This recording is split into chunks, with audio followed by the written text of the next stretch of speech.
नमस्कार दोस्तों, मेरा नाम है महेश मिश्रा और मैं आपको पढ़ाता हूं इकोनॉमिक्स। आज जिस चैप्टर को मैं लेके आया हूं उस चैप्टर का नाम है पॉवर्टी। और दोस्तों, जिस सीरीज में आप लोग चल रहे हैं वो है असर्शन एंड रीजंस, मतलब जो सबसे ज्यादा डराने वाली चीज है आपको उसी को खत्म करा जा रहा है यहाँ पर कि भाई डरना नहीं है असर्शन और रीजन से। भाई असर्शन रीजन बहुत आसान होते हैं करने, सिर्फ 3 स्टेप फॉलो करने हैं। हर वीडियो में मैं आपको ये 3 स्टेप याद दिला रहा हूं क्योंकि इन 3 स्टेप को करोगे तो कभी भी आपसे गलती नहीं होगी। तो पहले स्टेप में आपको देखना है कि असर्शन जो कि स्टेटमेंट है क्या वो ट्रू है या फॉल्स है। अगर वो ट्रू है तो आगे बढ़ते हैं, अगर वो फॉल्स निकल आया तो बच्चों आंखें ऐसे बंद करो और डी पर टिक लगा दो, जय माता दी बोल के आगे बढ़ जाओ, एकदम सही होगा आपका। अब अगर असर्शन ट्रू निकला तो दूसरे स्टेप पे जाना है, रीजन पे। अब रीजन को भी एक स्टेटमेंट पढ़ो। इस स्टेटमेंट को पढ़ते टाइम 2 बातों का ध्यान रखना है। पहली बात कि ये ट्रू है या फिर फॉल्स है। अगर ये ट्रू निकला क्योंकि ऊपर वाला ट्रू था और नीचे वाला भी ट्रू निकल आया, तो फिर दूसरी बात पे या फिर तीसरे स्टेप पे आपको जाना है और आपको क्या देखना है कि ये जो रीजन है क्या इसका असर्शन से कोई रिलेशन है, क्या इस रीजन में असर्शन से रिलेटेड कोई बात कही गई है, या फिर क्या इस रीजन में इसी असर्शन का सही एक्सप्लेनेशन दिया हुआ है, मतलब connection of the reason with the assertion.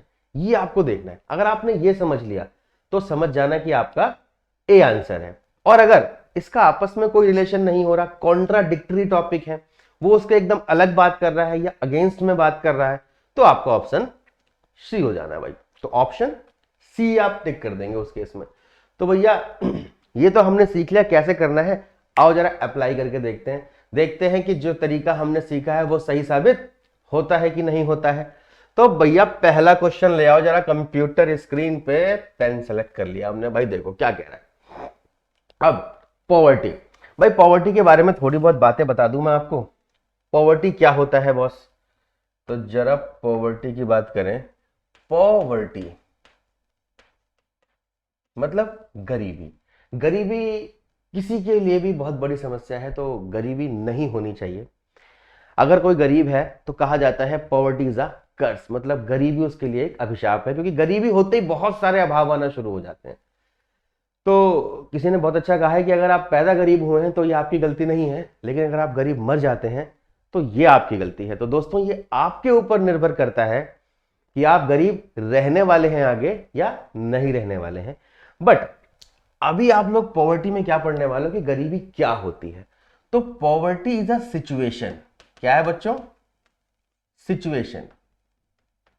ये एक ऐसी स्थिति है, ये एक ऐसी स्टेट है जहां पर कोई भी पर्सन अपनी जो बेसिक नीड्स हैं उनको पूरा नहीं कर पाता है। बेसिक नीड्स में पहले रोटी कपड़ा और मकान आता था, लेकिन अब बेसिक नीड्स के क्राइटेरिया को थोड़ा सा बढ़ा दिया गया है। तो बेसिक नीड्स में क्या आता है बच्चों? फूड आता है, भाई फूड तो होना चाहिए उसके पास। शेल्टर मतलब रहने की जगह होनी चाहिए अच्छी सी, फूड शेल्टर। और क्लॉथिंग, पहनने के लिए अच्छे कपड़े। अच्छे का मतलब यहां पर ब्रांडेड कपड़ों से नहीं है, हाँ, लेकिन होने चाहिए। ये 3 तो बहुत पहले से चली आ रही हैं, जो मूवियां भी बन चुकी हैं इस पे, रोटी कपड़ा और मकान पे। और एक और पॉइंट को अब जोड़ दिया गया है बच्चों, क्या? Education. That is also the basic needs, कि अगर आप एजुकेशन पूरी नहीं कर पा रहे हो, पढ़ नहीं पा रहे हो, तो भी आपको पॉवर्टी में माना जाएगा। 5वीं चीज क्या जोड़ दी गई है बच्चों आपके लिए? हेल्थ। कि भाई आपकी हेल्थ अगर अच्छी है तो फिर आप गरीब नहीं माने जाओगे। तो ये 5 क्राइटेरिया, ये मेन क्राइटेरिया है। और भी बहुत सारे पॉइंट धीरे धीरे ऐड होते रहेंगे। जैसे जैसे लोगों का सोशल स्टेटस बढ़ता रहेगा वैसे वैसे गरीब की डेफिनेशन चेंज होती रहेगी।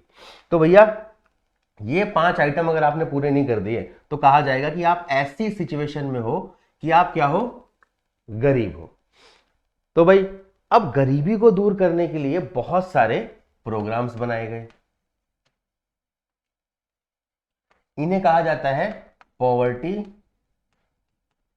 Elevation programme.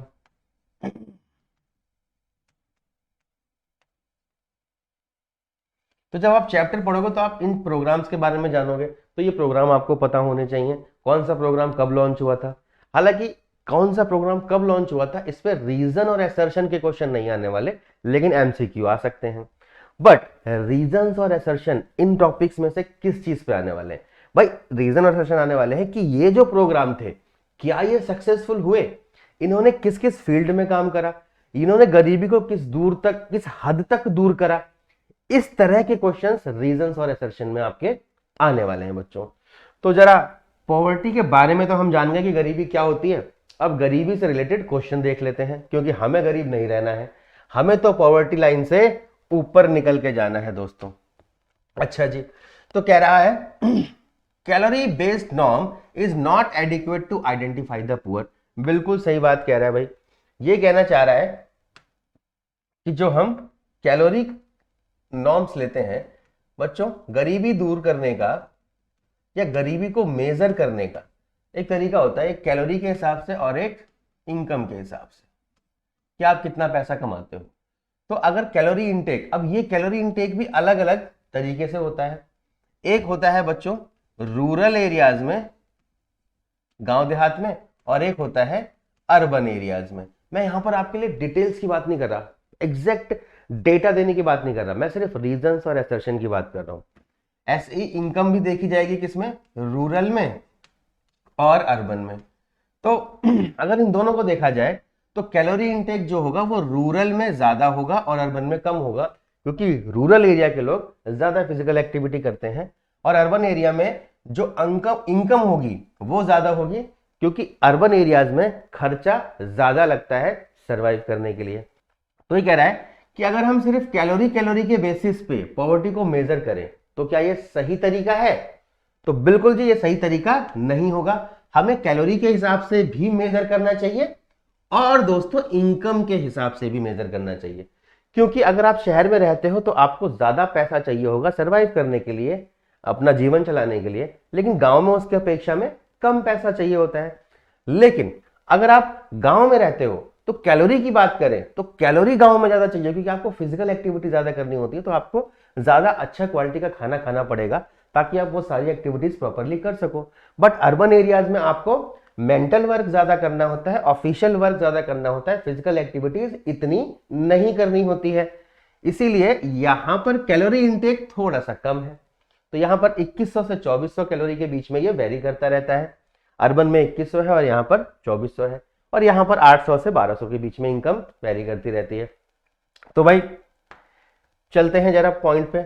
ये क्या कहना चाह रहा है भाई? ये कह रहा है बच्चों हमसे कि calorie based norm is not adequate. तो भाई बिल्कुल सही कह रहा है। तो पहली स्टेटमेंट हमारी क्या साबित हो गई बच्चों? ट्रू। अगर ये फॉल्स हो जाती तो मैं अगला क्वेश्चन पढ़ता ही नहीं, अगली लाइन पढ़ता ही नहीं, सीधा किस पे टिक लगा देता? मैं डी पे टिक लगा देता, अगर ऐसा होता तो। लेकिन ऐसा हुआ तो नहीं है, तो हमें ऐसा नहीं करना है दोस्तों, गड़बड़ हो जाएगी, गलती हो जाएगी। अब जब ये ट्रू साबित हो गया तो हमें अगले वाले पे चलना है। अब देखना है कि क्या ये सच है या झूठ है। तो it groups all the poor together.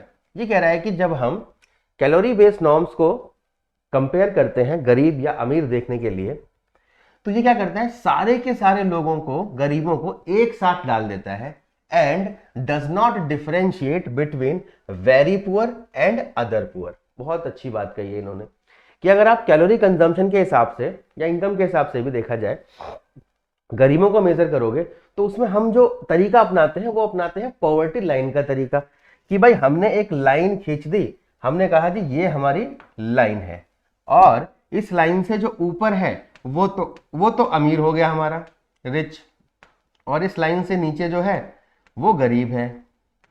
अब यहां पर या तो हम इनकम को रखेंगे या फिर हम इस लाइन में कैलोरी कंजम्पशन को रखेंगे, लेकिन जो इस लाइन से जस्ट यहां नीचे है वो भी गरीब है, और जो इस लाइन से बहुत नीचे है वो भी गरीब है। बट ये वाला गरीब तो ऐसी स्थिति में है कि भैया ये कभी भी परलोक सिधार सकता है, इसके पास सुबह अगर ये उठता है तो शाम को खाने का भी अंदाजा नहीं है कि मिल पाएगा नहीं मिल पाएगा, या फिर इसको इनकम का कोई अंदाजा नहीं है कि आज ये पैसे कमा पाएगा नहीं कमा पाएगा, ये अगले 4 दिन तक सरवाइव कर पाएगा नहीं कर पाएगा। तो इस कैटेगरी को भी वहीं डाल दिया और इस कैटेगरी को भी वहीं डाल दिया।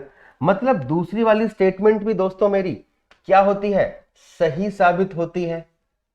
क्या कह रहा है? It group all the poor together and does not differentiate between very poor and the other poor. तो ये डिफरेंशिएट नहीं करता, ये बहुत गरीब को भी गरीब मानता है और थोड़े गरीब को भी गरीब मान लेता है, और बहुत अमीर को भी अमीर मानता है और थोड़े अमीर को भी अमीर मानता है। मतलब एक जो 50,000 रुपए महीना कमाने वाला आदमी है वो भी अमीर मानेगा ये, और अंबानी जी को भी अमीर मानेगा। भाई उन दोनों के बीच में का कंपैरिजन किया जा सकता है? बिल्कुल नहीं किया सकता। वो तो मिनटों और सेकंडों में कमा लेंगे इतने रुपए जितने वो पूरे महीने भर में कमाता है। तो कंपैरिजन नहीं करता, ये सबको एक ही कैटेगरी में डाल देता है। जी बिल्कुल सही बात है। अब देखते हैं क्या इन दोनों के बीच में रिलेशन है।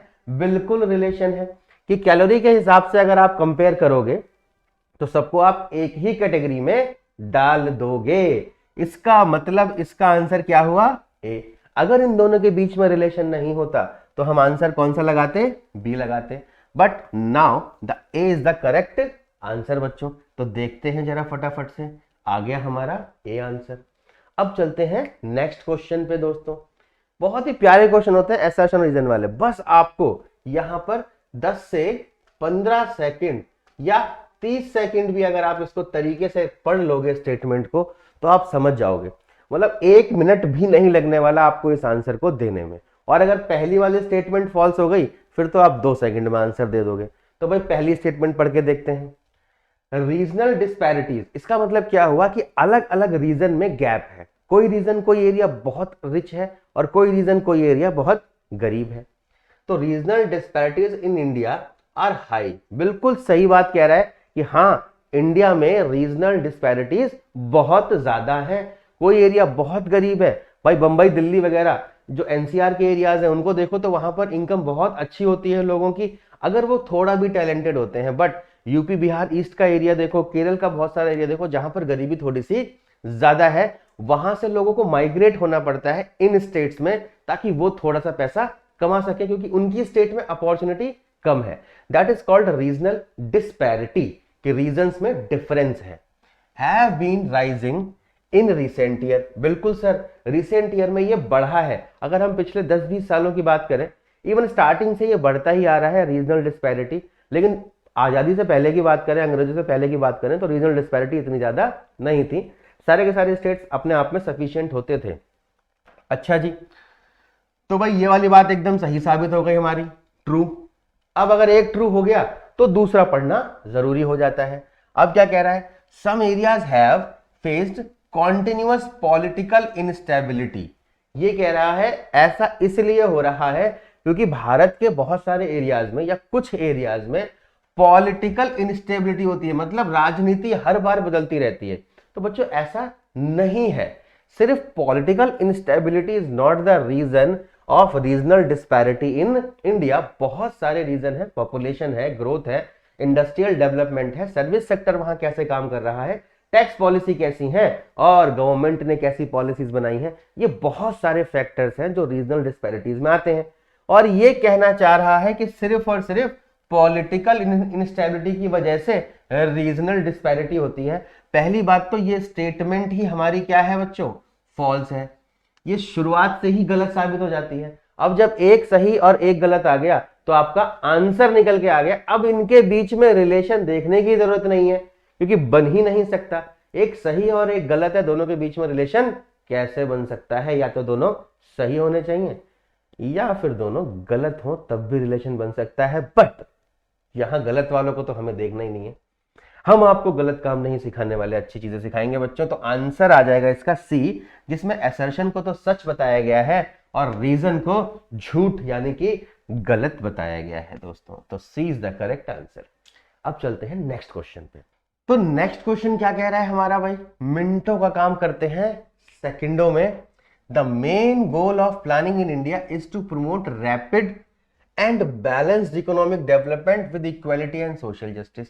ये कहना चाह रहा है कि जो हमारी जो प्लानिंग होती है उसका मेन जो गोल था वो क्या था कि भाई हम अपनी ग्रोथ की स्पीड को बढ़ा दें और हम इक्वालिटी करने की कोशिश करें। मतलब अमीर और गरीब के गैप को कम किया जाए, हमारे यहां पर इक्वालिटी हो और सोशल जस्टिस हो, सबको एक जैसा समझ के काम किया जाए। ऐसा ना हो कि किसी एक ग्रुप या फिर किसी एक पर्सन का बेनिफिट ज्यादा हो रहा है और बाकियों का उसकी वजह से नुकसान हो रहा है। तो भाई एकदम सच्ची बात है, हर देश की प्लानिंग यही होती है और इंडिया भी ऐसी प्लानिंग करके चलता है। एक्चुअल में ऐसा होता है कि नहीं होता है, या फिर हो पाया है नहीं, इसके मैं फेवर में अभी नहीं हूं, क्योंकि अभी बहुत काम करना बाकी है। तो अभी हम इक्वालिटी की तरफ तो नहीं पहुंच पाए हैं। सोशल जस्टिस में भी कभी कभी गलती हो जाती है हमारे अच्छे से करप्शन भैया की वजह से। तो भैया ये बात तो सही साबित होती है कि हम प्लानिंग तो ऐसी करते हैं कि हम इक्वालिटी और सोशल जस्टिस चाहते हैं। अब आ जाओ जी रीजन पे। पॉवर्टी और अनएम्प्लॉयमेंट मतलब गरीबी और बेरोजगारी, ये मेजर हिंड्रेंसेस है, मतलब रुकावट है, मजबूरी है, कमजोरी है, किसमें? देश के विकास में। भाई बिल्कुल सही बात है। अगर गरीबी होगी, अगर बेरोजगारी होगी तो लोगों के पास इनकम नहीं होगी, और इनकम नहीं होगी तो वो गरीब होंगे। गरीब होंगे तो पढ़ेंगे लिखेंगे नहीं, नहीं पढ़ेंगे लिखेंगे तो अपने आने वाली जनरेशन को कैसे पढ़ाएंगे, और वो नहीं पढ़ेगी तो वो भी गरीब होगी, और वो भी देश के विकास में और अपने खुद के सेल्फ डेवलपमेंट में पार्टिसिपेट नहीं कर पाएगी दोस्तों। तो ये वाली स्टेटमेंट भी बिल्कुल सही साबित होती है। अच्छा जी, अब ऊपर वाला कह रहा है कि इंडिया की प्लानिंग तो है ये करने की, लेकिन इंडिया में है गरीबी और बेरोजगारी। तो इस प्लानिंग को क्या ये रोकता है? बिल्कुल रोकता है। प्लानिंग तो हम करते हैं कि करेंगे भैया ये सब कर देंगे, बट उस लेवल पे हम उसे कर नहीं पाते। मतलब इन दोनों के बीच में एक सीधा संबंध आ जाता है। ये एक स्टेटमेंट है और इस स्टेटमेंट के ना पूरा होने का ये एक कारण है। तो ये हो गई असर्शन और ये हो गया रीजन, और आंसर आ गया हमारा दोस्तों ए इज द करेक्ट आंसर। ये दोनों सही है और रीजन जो है वो असर्शन का सही एक्सप्लेनेशन है। तो भाई ए इज द करेक्ट आंसर आ गया हमारा। अब आ जाओ जी अगले क्वेश्चन पे। ये क्या कह रहा है? ये कह रहा है कि policy towards poverty alleviation has evolved in a progressive manner. हमने जो पॉवर्टी एलिवेशन प्रोग्राम बनाए उसको हमने प्रोग्रेसिव मैनर में किया ओवर द लास्ट 5.5 डिकेड्स, मतलब पिछले 50 सालों के आसपास। It has not undergone any radical transformation. तो पिछले कुछ सालों में क्या हो रहा है? लास्ट 5.5 डिकेड्स, भाई कहने का मतलब कह रहा है कि पिछले कुछ सालों में जो हमारी पॉवर्टी है उसमें कोई ज्यादा ट्रांसफॉर्मेशन नहीं आई। भाई ट्रांसफॉर्मेशन का मतलब क्या होता है? ट्रांसफॉर्मेशन का मतलब क्या होता है बच्चों? बेटर की तरफ इंप्रूव होना। कि भाई कोई बहुत गरीब आदमी है और वो धीरे धीरे धीरे धीरे अमीर हो गया, तो हम कहेंगे दैट इज द ट्रांसफॉर्मेशन। कोई अमीर आदमी है और वो धीरे धीरे धीरे धीरे गरीब हो गया, उसे ट्रांसफॉर्मेशन नहीं कहा जाता। ट्रांसफॉर्मेशन हमेशा बेटर वर्ड के लिए यूज किया जाता है। तो ये क्या कहना चाह रहा है? That is a radical transformation. हमें ट्रांसफॉर्मेशन नहीं देखने को मिली है, मतलब गरीबी बहुत ज्यादा दूर नहीं हुई है। तो बच्चों आप लोग भी एग्री हो इस बात से, और मैं भी कहता हूं कि हाँ ऐसा बिल्कुल है। तो ये तो भैया सही साबित हो गई। अब अगली बात, क्या ये सही है? There has been a radical change in the ownership of assets, process of production and improvement of basic amenities to the needy. अब यहां तो कह रहा है कि भैया कोई विकास नहीं हुआ, और अगली स्टेटमेंट में कह रहा है कि हमने ओनरशिप, एसेट्स के मालिक बदल दिए, मतलब गरीबों में भी बहुत सारे एसेट्स आना शुरू हो गए, प्रोडक्शन की प्रोसेस बहुत इंप्रूव हो गई, और लोगों को सारी की सारी एमिनिटीज और सुविधाएं मिलने लगी हैं। तो दोस्तों ये तो एकदम गलत कह रहा है। तो ये वाली बात क्या साबित हो जाती है? फॉल्स साबित हो जाती है। और जैसे ही ये गलत हुआ, इसने इससे नाता तोड़ दिया। नाता तोड़ते के साथ ही हमारा आंसर सी आ गया। तो देखिए जरा आंसर क्या आ गया बच्चों, C is the correct answer. अब चलते हैं नेक्स्ट असर्शन और रीजन पे। नेक्स्ट क्या कह रहा है? Government policies have failed to address the vast majority of vulnerable people who are living on or just above the poverty line.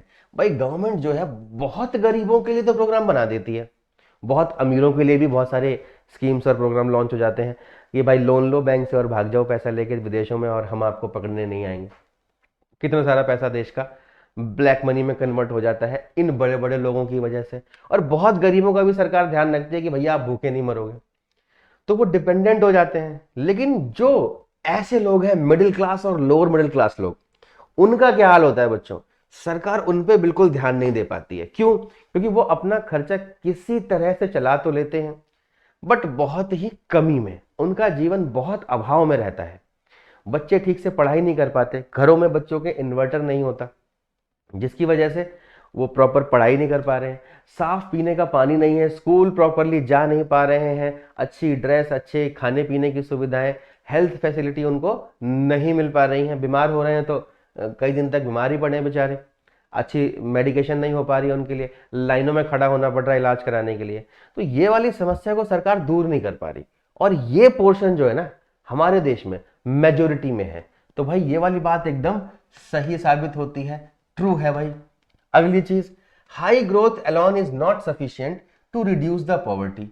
ये कह रहा है कि अगर आप सिर्फ ग्रोथ करते रहो, ग्रोथ करते रहो, ग्रोथ करते रहो और आपकी गरीबी दूर हो जाएगी, ऐसा नहीं हो सकता। क्योंकि अगर इकोनॉमी में इक्वालिटी नहीं होगी तो वो जो ग्रोथ हो रही होगी ना, वो सिर्फ एक सेक्शन की हो रही होगी, बाकी बेचारा सेक्शन तो नीचे था, नीचे है और नीचे ही रहेगा। तो सिर्फ ग्रोथ नहीं, डेवलपमेंट पे ध्यान देना है। Without the active participation of the poor, अब गरीबों तक इंफॉर्मेशन ही नहीं पहुंच पाती, उन गरीबों को भी पार्टिसिपेट करना जरूरी है। भाई अगर सरकार ने फ्री में स्कूल दिए हैं तो आपका फर्ज बनता है कि आप अपने बच्चों को उस फ्री वाली फैसिलिटी को यूज करने के लिए भेजिए, क्योंकि सरकार आपको सुविधाएं दे रही है और आप उसको यूज नहीं कर रहे हो, तो वो सुविधा, सरकार का पैसा तो बर्बाद हो ही रहा है। भाई गवर्नमेंट स्कूल के टीचर्स को सैलरी तो दी जा रही है, बट बच्चे वहां पढ़ने नहीं जा रहे हैं, आंगनवाड़ी में भेजा जा रहा है, प्राइमरी स्कूल्स में बुलाया जा रहा है, लेकिन बच्चे जा नहीं रहे। मिड डे मील की फैसिलिटी तक दे दी, तब भी बहुत सारे बच्चे जो है वो नहीं जा पाते, वो लेबर वर्क में लग जाते हैं। भाई गरीबी भी एक रीजन है उसका। तो successful implementation of any programme is not possible. अगर पार्टिसिपेशन नहीं होगा लोगों का, अगर सब लोग भागीदारी नहीं करेंगे, तो ये पार्टिसिपेशन पॉसिबल नहीं है। तो दोनों बातें एकदम सही साबित हो जाती हैं कि भाई वो गरीब है इसलिए पार्टिसिपेट नहीं कर पा रहा है, और सरकार कोशिश करती है लेकिन ठीक से डेवलपमेंट नहीं हो पा रहा है। तो दोनों बातें सही भी साबित हो गई और दोनों के बीच में रिलेशनशिप भी आता है, तो आंसर हमारा ए बन जाएगा दोस्तों। तो कंप्यूटर जी आंसर बताइए जरा। तो ए इज द करेक्ट आंसर। तो बच्चों हमने कर लिए सारे के सारे क्वेश्चन असर्शन और रीजन के। इसी तरीके से, इसी बेसिस पे आपके ऊपर क्वेश्चन आने वाले हैं। तो टर्म 1 में 40 में से 40 लाने के लिए जुड़ जाइए हमारे साथ और सब्सक्राइब कर दीजिए हमारे चैनल को। दोस्तों अगर आपको कोई भी समस्या आती है तो आप हमारे दिए हुए नंबर पे मैसेज कर सकते हैं, कॉल कर सकते हैं, हमारी टीम आपको जरूर रिप्लाई करेगी, और हम प्रॉमिस करते हैं कि आपको 40 में से 40 दिला के ही मानेंगे इस बार। तो दोस्तों लाइक और सब्सक्राइब जरूर करिएगा। Thank you.